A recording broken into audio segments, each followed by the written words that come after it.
I'm Cynthia Mulligan at the Moss Park Armory. As this bitterly cold weather continues, there is a renewed push to open up the armory to house those who live on the streets. Advocates for the homeless say it's crucial. The city says it's not.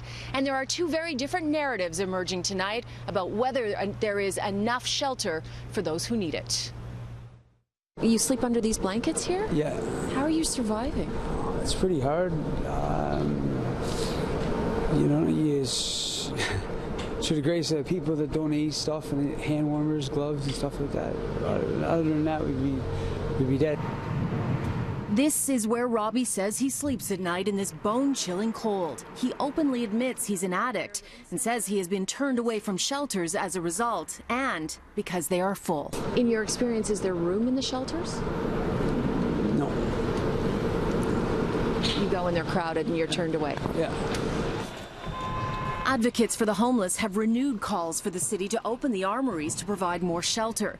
This online petition now has more than 30,000 signatures. But the city insists the Better Living Centre here on the CNE grounds is a better option because it is free and, unlike the armories, can be open 24 hours a day. 71 people stayed there last night. Capacity is 110. Still, advocates argue more shelter is desperately needed. Homeless people are suffering. Frostbite, cold, depression.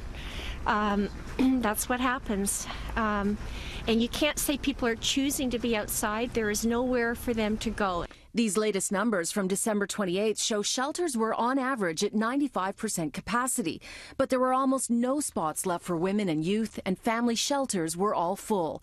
And the number of people using them is on the rise, with over 1,000 more people using shelters in November this year compared to the same month last year. Think you're going to be able to survive out here all winter if it stays this cold? Well, I've been surviving so far, so I don't know what tomorrow's going to bring, but right now I'm alive.